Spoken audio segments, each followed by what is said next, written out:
అన్ని రకాల వస్త్రాలపై up to 70% discount. చాలా వరకు నేను చాలా మంది ఆర్టిస్టుల దగ్గర విన్నాను, అనుకోకుండా ఆ క్యారెక్టర్కి వేరే వాళ్ళని ఫిక్స్ చేసేసుకుంటారు because of some reason, some ఈ నెపోటిజం అంటుంటారు, ఇప్పుడు నెపోటిజం అంటున్నారు. సమ్ రాజకీయాలు ఎక్కువ జరిగేటప్పుడు ఈ రోజుల్లో తక్కువ, యాక్చువల్గా చెప్పాలంటే మా రోజుల్లో ఎక్కువ అని చెప్పి ఆర్టిస్టులు ఎక్కువ మంది ఉన్నారు. దాని మీద మీ కామెంట్ ఏంటి? అవునా, నాకు తెలీదే. అలా చెప్పిన ఆర్టిస్టులు ఎవరో మరి మా జనరేషన్ వాళ్ళేనా, మా గ్రూప్ తెలిసిన వాళ్ళైనా? అంటే మమ్మల్ని బుక్ చేసేసుకొని నెక్స్ట్ డేకి వేరే వాళ్ళు చేంజ్ చేసుకుంటారు. అలాంటివన్నీ తక్కువ జరిగాయి నాకు తెలిసినంత వరకు ఆ రోజుల్లో. ఇప్పుడన్నా అలా జరుగుతున్నాయన్నా, ఆ రోజుల్లో అలా జరగడానికి చాలా ఛాన్సెస్ తక్కువ. ఎందుకంటే ఒక డైరెక్టర్ ఒక ప్రొడ్యూసర్ డిసైడ్ చేసేవాడు ఈ క్యారెక్టర్ పలానా వాళ్ళ అని. మేబీ ఎక్కడో ఒకటి రెండు జరిగి ఉండొచ్చు, వాళ్ళ ఎక్స్పీరియన్స్లో వచ్చి ఉండొచ్చు. ఇప్పుడు నా ఎక్స్పీరియన్స్ అడిగితే నాకైతే అలాంటివి ఎప్పుడు జరగలేదు. ఇప్పుడు నా మ్యారేజ్ ఫిక్స్ అయ్యింది. నేను మ్యారేజ్ ఫిక్స్ చేసుకున్న తర్వాత నేను సింగపూర్ వెళ్ళిపోతున్నాను, ఏం చేయాలి? అప్పుడు ప్రొడ్యూసర్ దగ్గర రిక్వెస్ట్ చేస్తాను, ప్లీజ్ వీలైనంతవరకు నా షూట్ అంతా ఫినిష్ చేసుకోండి అని. ఇలాంటివి నేను చెప్పేది. మన పర్సనల్గా కొన్ని చూస్ చేస్తామే తప్పితే, అంతేగాని నా క్యారెక్టర్ ఏంటి పలానా వాళ్ళకి పోయిందండి అంటే ఒక్కొక్కసారి అండి కొన్ని పరిస్థితులు ఎవరికైనా జరగచ్చు. మేబీ నాకు కూడా ఒకటి రెండు జరిగి ఉండొచ్చు. ఇప్పుడు అది గుర్తుపెట్టుకొని చెప్పేంత ఇంపార్టెంట్ నాకేం అనిపించట్లేదు.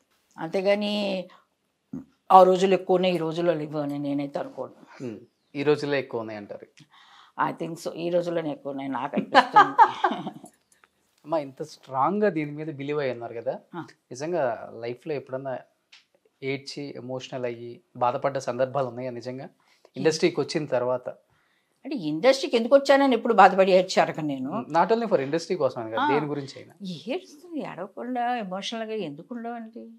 ఇప్పుడు మాకు పిల్లలు పుట్టారు, మా పెద్ద బాబు పుట్టినప్పుడు ఒంట్లో బాగున్నా హాస్పిటల్ అయినప్పుడు న్యాచురల్గా ఒక యాజ్ అ మదర్గా నేను అది ఫీల్ అవ్వకుండా ఉంటాను. మా అమ్మగారు చనిపోయారు, ఇలాంటివన్నీ ఎమోషనలే కదా, ఏడవకుండా ఎలా ఉంటాం? స్ట్రాంగ్ అంటారా? మెంటలీ స్ట్రాంగ్గా ఉండాలి ప్రతి ఆడవాళ్ళైనా సరే మగవాళ్ళైనా సరే. చిన్న చిన్న విషయాలు నేర్చుకున్నారా? ఫస్ట్ నుంచే ఉందా మీకు? ఏమండి ఇలాంటివన్నీ పుట్టుకతోనే వస్తాయి అంటారు. చిన్న వయసులో తెలిసేది కాదు. మేబీ ఇప్పుడు ఇంకా కొంచెం స్ట్రాంగ్ అయ్యాను అనుకుంటున్నాను నేను.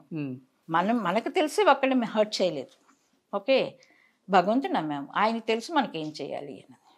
మీరు అన్నారు నేను ఎవరిని హర్ట్ చేయను అని. మనల్ని ఎవరు హర్ట్ చేయట్లేదంటే వేరే వాళ్ళు మనల్ని హర్ట్ చేయడానికి రెడీగా ఉంటారు అండి. కొన్నిసార్లు జరుగుతూ ఉంటాయి చిన్న చిన్నవి. కాకపోతే ఏంటి అంటే కొంచెం చూసి చూడనట్టు వెళ్ళిపోతూ ఉంటాము. ఎందుకు వచ్చింది అంటే నేనైతే నాకు తెలిసి వేరే వాళ్ళ వల్ల ఏమన్నా బాధపడ్డారా ఇండస్ట్రీలో? వేరే వాళ్ళ వల్ల ఏమన్నా బాధపడిన సందర్భాలు చిన్న చిన్నవి జరుగుతుంటాయిలేండి. ఎవరైనా మనమేం బాధపడకుండా, మనమేమి అంత ఇదేం కాదు కదా, మనుషులమే కదా అందరం. ఏదైనా ఒకటి చిన్న చిన్న విషయాలకు బాధపడే రోజులు కూడా ఉండే ఉంటాయి. గుర్తు చేసుకోవాలి ఇప్పుడు ఏంటి అని. ఎందుకంటే వదిలేస్తాం, జస్ట్ వాష్ అవుట్ అంతే. ఇండస్ట్రీలో మంచి చెప్పేవాళ్ళు, మన రూట్లో మనం వెళ్దాం అనుకునే వాళ్ళు, నిజాలు చెప్పేవాళ్ళు చెప్పండి, అడగండి ఇంకా అవ్వలేదు మీకు. ఎక్కువ రోజులు సస్టైన్ అవ్వరు, ఎప్పుడు ఆన్ స్క్రీన్ ఆఫ్ స్క్రీన్ బాగా యాక్ట్ చేస్తూ ముద్దగా ఉండాలి, నవ్వుతూ. ఆ యాక్టింగ్ అనేది పడుకునేటప్పుడు ప్యాకప్ అనాలి అంటుంటారు, నిజం? అంటే నిజమే, ముక్కుసూటి వాళ్ళకి ఎప్పుడు ఉంటుంది. నేను కొంచెం ముక్కుసూటిగా మాట్లాడతాను, కాకపోతే అది హర్ట్ చేయటం అనేది కాదు, నా మనస్తత్వం అది. ఓకే, ఇది కరెక్ట్ కాదు అంటే నా దృష్టిలో అది కరెక్ట్ కాదు అంటాము. అలా అని నాకు నచ్చలేదు అనుకోండి, ఈ మధ్య చెప్పను నేను. ఎందుకంటే నచ్చకపోతే దూరంగా ఉంటే బెటర్. ఎందుకంటే ఎవరు తీసుకోరు. ఎప్పుడైనా నిజం చెప్తే నచ్చదు ఎవరికైనా. ఏమండి మీరు చాలా అందంగా ఉన్నారంటే అది అందం ఉన్నా లేకపోయినా ఆహా ఓహో అనుకుంటారు. అది జనరల్గా చెప్తాను. అదే వెంటనే భుజాలు అనుకున్నారు చూసారా, అది చెప్తాను. ఇప్పుడు నాకైనా సరే మీరు ఏదైనా చెప్తే మాకు తెలుసు ఏంటి మనుషులు ప్రతి వాళ్ళకి ఎవరికైనా లోపాలంటే తెలిసినా కూడా అనేసి ఊరుకుంటాము. అది మా ఫ్యామిలీలోనే అంతే, మా పిల్లల విషయాలైనా అంతే. రాజలక్ష్మి గారితో మనకి ఎందుకులే అనుకుంటారు అంతే. ఏ రకంగా ఆవిడ వేష ఇవ్వటం కూడా అనవసరం ఉంటారా? మంచి వాళ్ళు ఎందుకు ఏదైనా ఉన్న ఫ్రాంక్గా మాట్లాడతారు, ఎందుకులే మళ్ళీ అనవసరంగా అని అనుకుంటారు కదా టక్కున. ఇప్పుడు ముక్కుసూటిగా మాట్లాడే వాళ్ళతో ఎవడైనా వచ్చి ఏదైనా మాట్లాడాలన్నా కొంచెం ఇదిగా ఉంటుంది. అంటే ముక్కుసూటిగా అంటే అలానే వెళ్ళిపోయి వచ్చిన అందరి ముందు ఏం మాట్లాడం కదండి. ఇప్పుడు నాకు క్యారెక్టర్ ఇచ్చిన డైరెక్టర్ దగ్గరికి వెళ్ళి ముక్కుసూటికి వెళ్ళి మాట్లాడేస్తాను, ఏంటంటే ఈ సీన్స్ అది బాగాలేదంటామా ఏంటి చెప్తున్నాను మాట. అలానే కాదు, నిజాన్ని ధైర్యంగా తీసుకోగలగాలి. లవ్ మ్యారేజ్ అరేంజ్ మ్యారేజ్ మీది? మాది లవ్ కమ్ Secret ఇది. సీక్రెట్ ఏముంది ఇందులో, అందరికీ తెలిసింది. 30 ఏళ్ళు అయిపోయింది మా పెళ్ళి, ఇవాడే ఉంది సీక్రెట్. 1989 అనుకుంటా, 91. 90 మ్యారేజ్. Love come arrange.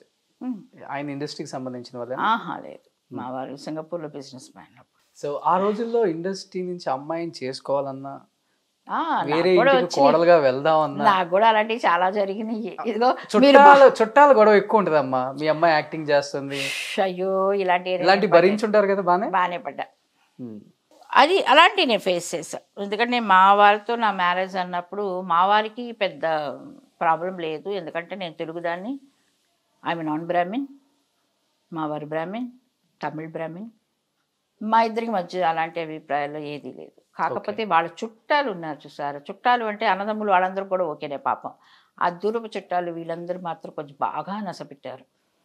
అది ఒక టెన్షన్, బాగా ఆ రోజుల్లో బాగా టెన్షన్ పడ్డ రోజులు కొన్ని ఉన్నాయి.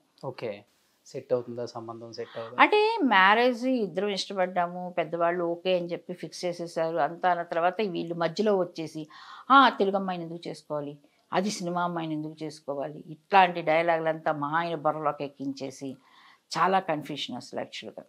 అది ఏదో మొత్తానికి చేరి దాన్ని చేసేసరికి ఒక దారికి వచ్చింది. మా అత్తగారు కూడా ఏమి చెయ్యాలా అని ఒక నిమిషం పాపం ఆలోచించింది. అయితే మా ఆయన కొంచెం చేస్తే తనే చేసుకుంటా, లేకపోతే మానేస్తాను పెళ్ళి అనేసరికి వేరే దారి లేక సరిపో ఎలాగన్నా బాగుండి మీరు అని చెప్పి పెళ్లి చేసేసి వదిలేసారు. ఓకే, అంటే ఇండస్ట్రీలో మీరు చేస్తున్నప్పటికీ లవ్ స్టార్ట్ అయింది. ఒక 2 months అంతే మా ఇద్దరి మధ్య పరిచయం, పెళ్ళి అన్ని కలిపేసరికి గట్టిగా 2 నెలలే అంతే. 2 నెలల్లో పరిచయం అయిన 2 నెలల్లో పెళ్లి చేసుకుని వెళ్ళిపోయాను నేను. Okay, very fast. ఇప్పటికి సింగపూర్లోనే ఉంటున్నారమ్మా? మా వారు సింగపూర్లో ఉంటారు, మేమంతా అప్ అండ్ డౌన్ తిరుగుతూనే ఉన్నాం. ఏం చేస్తుంటారు సార్? బిజినెస్ చేస్తున్నారు, వన్ బిజినెస్ సింగపూర్లో. ఓకే, అప్పుడప్పుడు వస్తుంటారు? నేను వెళ్తుంటాను, ఏదో ఈ కరోనా వల్లే కొంచెం వెళ్ళలేకపోవడం. ఇప్పుడు ఆయన ఫీలింగ్ ఏంటి, పెళ్ళైన తర్వాత సినిమాలు స్టాప్ చేయవద్దు ఇవన్నీ ఉన్నాయి? లేదు నేను మానేశాను కదా. ఆయనకు వచ్చి ముందులా చెప్పారు, నువ్వు వెళ్ళి నేను ఇక్కడ సింగపూర్లో, నువ్వు వెళ్ళి ఇండియాలో యాక్ట్ చేస్తూ కూర్చుంటే కుదరదు. ఎందుకంటే నాకు సినిమా అయిపోయిన తర్వాత కూడా కొన్ని ఆఫర్లు వచ్చినాయి, నేను మ్యారేజ్ చేసుకున్నప్పుడు కూడా. ఇంట్లో ఎక్కువ అమ్మా మీద లేకపోతే సార్దా పై చేయి? అది అంతే మీదే నాకు తెలుసు. లేదు అలా అనుకుంటున్నారు కదా, ఇలా మాట్లాడాననే నేను అనుకుంటున్నా. మా వారే, ఆయనకే కొంచెం కోపం అంతా ఎక్కువ, ఆయనకే మేము భయపడుతుంటాం. నేను చాలా సాఫ్ట్ అండి బాబు, ఇప్పుడు ఇలా బోల్డ్గా మాట్లాడుతున్నాను మీ ఇంటర్వ్యూలో అనుకొని నేను వచ్చేదో చాలా ఇది అనుకుంటారు ఎవరన్నా, ఫుల్ కంట్రోల్ ఫ్యామిలీ మొత్తం అని. అంత సీన్ ఏమీ లేదు. ఏదో మీరు టీవీ కెమెరా ఆన్ చేశారు కాబట్టి నేను ఇలా మాట్లాడుతున్నాను. 24/7 మాట్లాడి కెమెరా ముందు అలవాటు అయిపోయింది. సీరియల్ ఇంత పేజీ డైలాగ్ చెప్పి ఇప్పటికీ మా వారే, మా ఇంట్లో ఆయన మాటే. పిల్లలు ఏం చేస్తుంటారమ్మా? పెద్ద బాబు ఇదే ఇండస్ట్రీ. ఓకే, హీరోగా? అంటే యాక్చువల్గా తను వచ్చేసి బీఎస్సీ ఫిల్మ్ టెక్నాలజీ చేశాడు and specialize in camera and direction. మా అదృష్టం, తన అదృష్టంతో ఒక తెలుగు మూవీలో హీరోగా అవకాశం వచ్చి చేశాడు, ఇంకా రిలీజ్కి రెడీగా ఉంది. ఓ సూపర్, అయితే మీ ఫ్యామిలీ నుంచి ఒక హీరో దిగేస్తున్నాడు అనమాట. హీరో ఒక్కటే కాదు, మా అబ్బాయి ఆల్ ఇన్ వన్ టెక్నీషియన్ కూడా. ఎందుకంటే తను కెమెరామెన్గా సింగపూర్లో ఒక 1 year వర్క్ చేశాడు కూడా. చిన్న అబ్బాయి వచ్చేసి మాస్టర్స్ చేస్తున్నాడు స్వీడన్లో. ఓకే, తను ఫుల్ సైన్స్ ఫీల్డ్. తనకి ఇంట్రెస్ట్ లేదు ఈ ఫీల్డ్? తను ఫుల్ అసలు అందరూ ఇంజనీర్ చదివే కాలంలో నా కొడుకు సైన్స్ ఫీల్డ్కి వెళ్ళిపోయాడు, ఇన్ఫెక్షన్ బయాలజీ ఎంఎస్సీ చేస్తున్నాడు. ఓకే, సో 2 కొడుకులే, అందమైన కొడుకులు మీలాగా.